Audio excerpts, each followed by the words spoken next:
वज़ीर आला पंजाब मरियम नवाज शरीफ ने अपनी छत अपना घर मंसूबे की रफ्तार मजीद तेज करने का हुक्म दे दिया। वज़ीर आला पंजाब की ज़ेर सदारत अहम इजलास जिसमें मंसूबे की मौजूदा सूरत हाल पर ब्रीफिंग देते हुए बताया गया कि अपनी छत अपना घर प्रोग्राम के प्लेटफॉर्म से 51,911 नादिरा खानदानों को कर्ज फराहम किया जा चुका।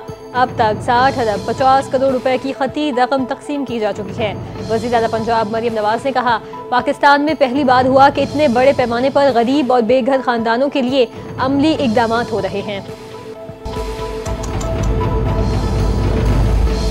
महकमा मौसमियात ने आइंदा 3 रोज के दौरान सिंध के कई शहरों में बारिश का इम्कान जाहिर कर दिया। महकमा मौसमियात के मुताबिक मानसून की हवाएं मुसलसल सिंध के बेशतर हिस्सों में दाखिल हो रही हैं, जिसके तहत अगले 3 रोज में जैकबाबाद, कशमोर, घोटकी, कंबर शहदाद कोट, सखर, लाड़काना, थरपारकर और उमरकोट में बारिश का इम्कान है। ठट्ठा, सजावल, बदीन, जामशोदो और कराची में कहीं कहीं हल्की बारिश या बूंदाबांदी हो सकती है। महकमा मौसमियात के मुताबिक कराची में अगले 3 रोज के दौरान मतला बदआलूद और मौसम मरतूब रहेगा।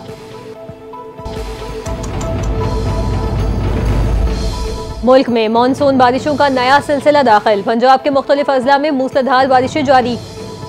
लाहौर, सादिकाबाद, साहिवाल और दीगर शहरों में वक्फे से तेज बारिश। नशेबी इलाके ज़ेर-ए-आब आ गए। मुतादिद फेडर स्ट्रिप होने से बिजली की फराहमी भी मअतल। महकमा मौसमियात के मुताबिक बारिशों का सिलसिला 17 जुलाई तक जारी रहने का इम्कान है।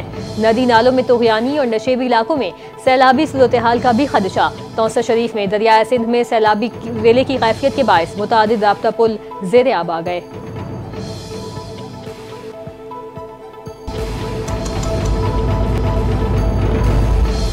कोहे सुलेमान के नदी नालों में तोगयानी। वज़ीर आला पंजाब मरियम नवाज ने इंतजामिया को अलर्ट रहने का हुक्म दे दिया। वज़ीर आला पंजाब की राजनपुर और दीगर इलाकों में पानी की फौरी निकासी की हिदायत। तौसा के सैलाब मुतासरा इलाकों में फौरी रिलीफ ऑपरेशन का हुक्म।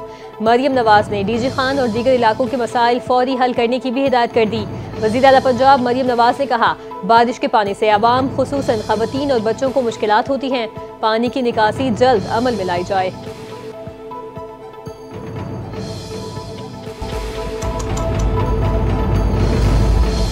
बलोचिस्तान में बारिशों के बाइस खवातीन और बच्चों समेत 16 अफराद जान बहक, 8 जख्मी हुए।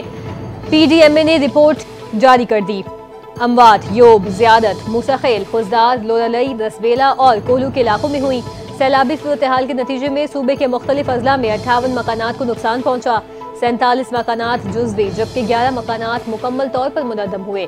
तूफानी बारिशों के बाइस नशेबी इलाके ज़ेर-ए-आब, लोगों को मुश्किलात का सामना। मुतादिद राबता सड़कें भी मुतासिर हुई। आलमी मार्केट में खाम तेल की कीमतों में इजाफे का रुझान बरकरार। मुल्क में आइंदा 15 रोज के लिए पेट्रोल और डीजल की कीमतों में 6.5 रुपए फी लीटर तक इजाफे का इम्कान। रिपोर्ट के मुताबिक मट्टी का तेल और लाइट डीजल 3 रुपए 74 पैसे सस्ता करने की तजवीज़। ज़राए के मुताबिक वज़ीर आज़म की मंजूरी के बाद पेट्रोलियम मसनूआत की कीमतों में कमी बेशी का ऐलान किया जाएगा। इंटरनेशनल फेडरेशन ऑफ जर्नलिस्ट का चीफ जस्टिस ऑफ पाकिस्तान को खत। पैका एक्ट पर तशवीश का इजहार कर दिया। खत में लिखा, पाकिस्तान में सहाफ़ियों को पेशा फ़राइज़ की अंजाम दही में खतरात का सामना है। पीका कानून के तहत मुकदमात, हिरासानी और धमकियों का सामना है। आज़ादी इजहार और बुनियादी हुकूक महदूद हो रहे हैं। इंटरनेशनल फेडरेशन ऑफ जर्नलिस्ट की चीफ जस्टिस से पीका कानून का जायजा लेने की अपील। खत की कॉपी वज़ीर आज़म, chief justice, Islamabad high court और सदर PFUJ को भी इरसाल।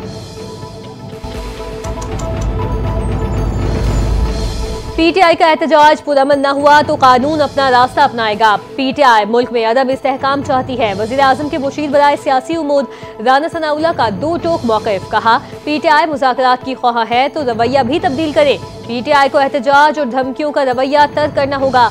पुरअमन एहतजाज हर सियासी जमात का जमहूरी हक है।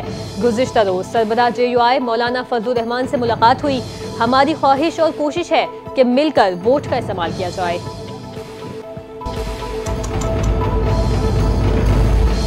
इलेक्शन कमीशन ऑफ पाकिस्तान ने मखसूस नशिस्तों की तकसीम के केस का फैसला महफूज कर लिया। चीफ इलेक्शन कमिश्नर की सरबराही में 4 रुकनी कमीशन ने केस की समाअत की। जमीयत उलमा इस्लाम और मुस्लिम लीग नून के वकील इलेक्शन कमीशन के सामने पेश हुए। नून लीग के वकील ने कहा कि जब JUI और हमारी सीटें बराबर हैं तो मखसूस नशिस्तें कैसे बराबर नहीं हो सकती। JUI वकील कामरान मुर्तजा ने कहा, एक सीट की खातिर पूरे मुल्क में मखसूस नशिस्तों का मामला दोबारा खड़ा हो जाएगा और पूरे मुल्क की मखसूस नशिस्तों के नोटिफिकेशंस वापस हो सकते हैं।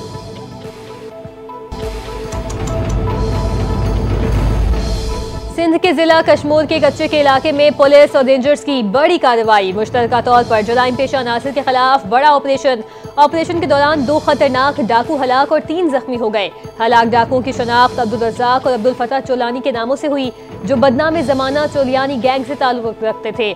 SSP कशमोर का कहना है कि जिले भर में अमन व अमान की सूरत हाल मुकम्मल बहाल की जाएगी। डाकुओं के खिलाफ ऑपरेशन ताहाल जारी है। और पाकिस्तान के Olympic gold medallist athlete Arshad Nadeem training के लिए बरतानिया चले गए। एथलीट अपने कोच सलमान इकबाल बट के साथ 11 अगस्त तक लंदन में ट्रेनिंग करेंगे। अरशद नदीम पिंडली में खिंचाव की वजह से पोलैंड में अगस्त में होने वाली डायमंड लीग से दस्तबरदार हो गए थे। अरशद नदीम स्विट्जरलैंड में शेड्यूल्ड डायमंड लीग में पाकिस्तान की नुमाइंदगी करेंगे। इवेंट में भारत के नीरज चोपड़ा भी शरीक होंगे। डायमंड लीग 24 से 29 अगस्त को तय है। पाकिस्तानी एथलीट 13 से 31 सितंबर तक होने वाली टोक्यो वर्ल्ड एथलेटिक्स चैंपियनशिप में शरीक होंगे।